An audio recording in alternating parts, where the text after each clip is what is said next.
Prehistoric Earth was not a garden. It was not a playground of exotic curiosities. It was a merciless 160 million year-long battlefield where the only prize for winning was the right to suffer through tomorrow. Survival was never a guarantee. It was a grueling daily negotiation with death.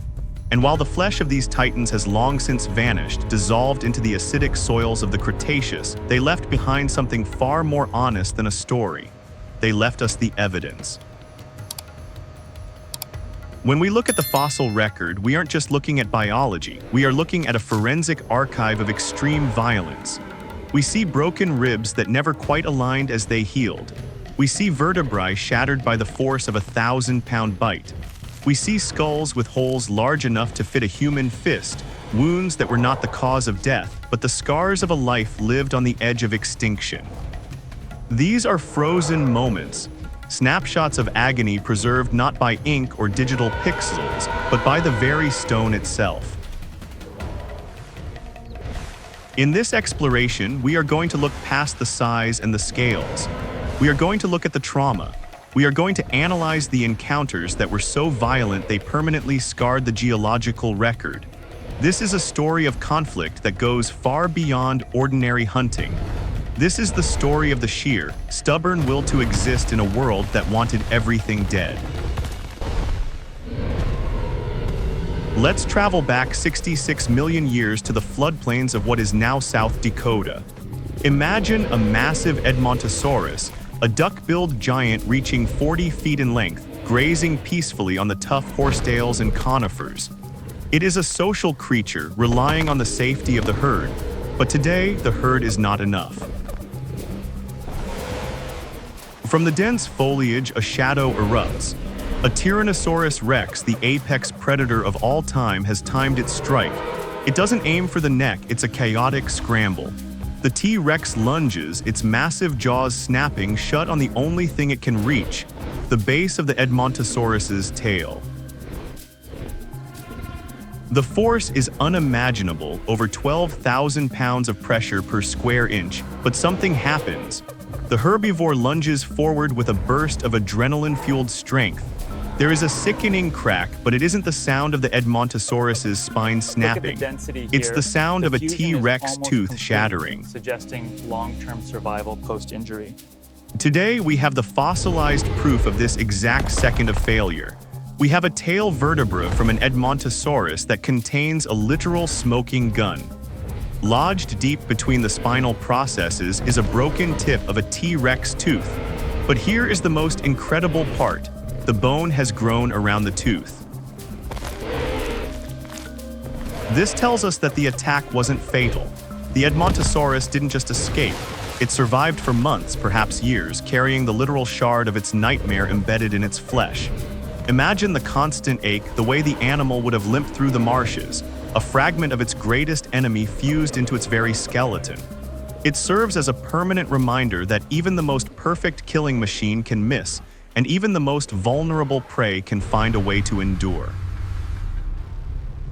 If you think a tooth in a tail is impressive, consider the story of another Edmontosaurus specimen that defies every law of biological probability.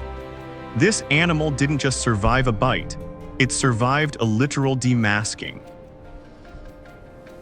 Paleontologists discovered a skull with a massive, jagged crater located just above the right eye. The pathology is clear. A Tyrannosaurus rex clamped its jaws onto the head of this animal.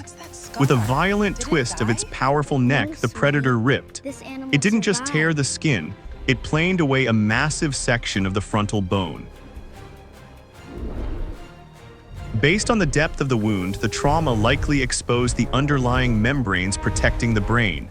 In any modern context, this is a non-survivable injury. The shock alone should have stopped the heart. The blood loss should have been catastrophic. And yet, when we look at the edges of that jagged crater through a microscope, we see something miraculous: smooth, remodeled bone. This Edmontosaurus didn't die in that clearing. It lived. How? Perhaps the herd surrounded it, shielding the wounded giant from further attacks while it reeled in a daze. Perhaps its immune system, forged in the harsh Cretaceous environment, was capable of fighting off the massive infections that surely followed. This fossil isn't just a skull, it's a monument to biological resilience. It proves that life, when pushed to the absolute brink, has a terrifying capacity to refuse to let go.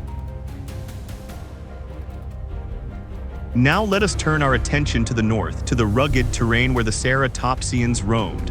Meet Harvey. Harvey was a Pachyrhinosaurus, a rhinoceros-like dinosaur with a massive bony boss on its nose and intricate horns on its frill.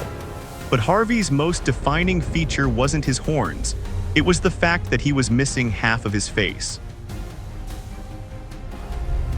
The fossil of Harvey reveals a catastrophic avulsion. An avulsion is a medical term for when a body part is forcibly torn away. Something most likely a large tyrannosaur grabbed Harvey by the snout and literally tore the right side of his face off. Bone, muscle, sinus cavities, all gone in a single brutal moment of carnage. Looking at Harvey's fossil is visceral. It's uncomfortable. It looks like a monster from a horror film. But as you look closer at the grotesque deformity, you see the signs of healing. Harvey didn't just survive the initial trauma, he survived long enough for extensive bone regeneration to occur. Imagine Harvey trying to eat, trying to breathe through a mangled nasal passage, trying to navigate a world of predators while half-blind and in constant pain. For months or even years, this animal persisted. He was a survivor in the truest sense of the word. His existence tells us that perfection is not a requirement for life. You can be broken, you can be deformed, and you can still find the strength to keep walking.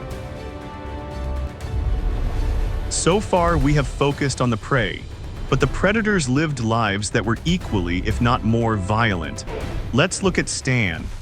Stan is one of the most famous Tyrannosaurus rex skeletons ever found, and he is a walking medical textbook of agony. Stan's life was a series of high-stakes duels. His skeleton is a catalog of war wounds. He has puncture wounds in his skull that perfectly match the teeth of another T-Rex. This wasn't a hunt, this was a territorial dispute, a face-biting contest common among giant theropods. He had fractured ribs that had broken and reset, likely from being rammed by a triceratops. But the most shocking injury is in his neck. Two of Stan's cervical vertebrae are fused together. At some point in his life, Stan's neck was literally broken.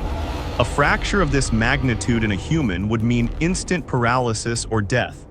For a T-Rex, who relies on its neck to absorb the shock of biting and to thrash its prey, it should have been a death sentence.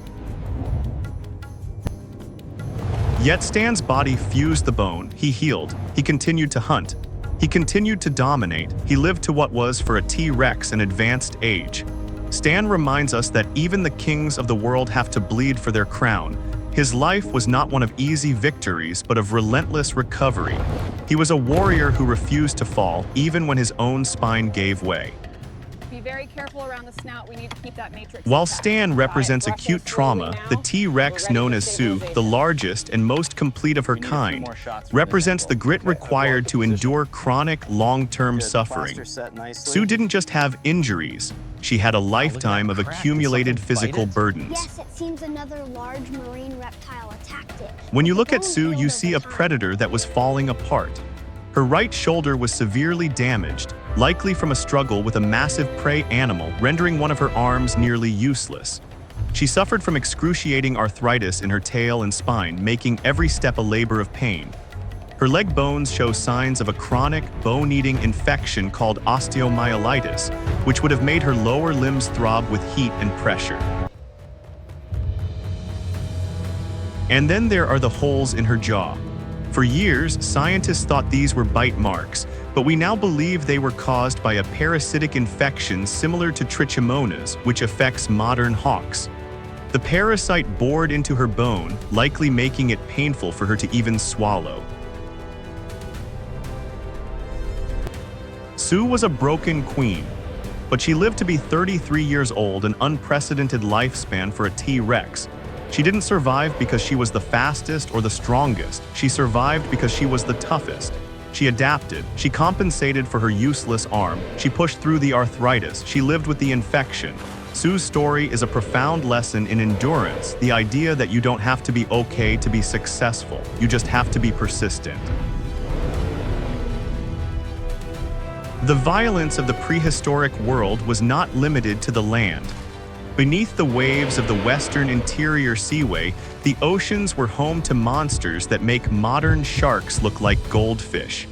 Among them was the Prognathodon, a massive species of mosasaur. We have a fossil of a Prognathodon that tells a story of survival that is almost impossible to fathom. This marine reptile was involved in a combat encounter with another mosasaur, perhaps a rival for a mate or a territory. The attacker clamped its jaws onto the Prognathodon's snout and twisted. The result? A near-fatal facial amputation. Large portions of its upper jaw were simply gone.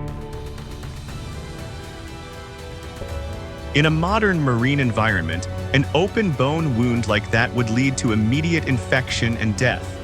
The saltwater would sting the exposed nerves, and the loss of the snout would make hunting almost impossible. And yet, bone remodeling proves that this mosasaur survived for over a year. It continued to hunt in the dark, cold depths, despite having a mangled face and dealing with necrosis. It eventually died, but the fossil shows that it wasn't a bite that finished it. It was likely the slow loss of function. For an entire year, it defied the ocean itself. It is a reminder that the will to live is an ancient, primal force that exists in the water just as much as on land.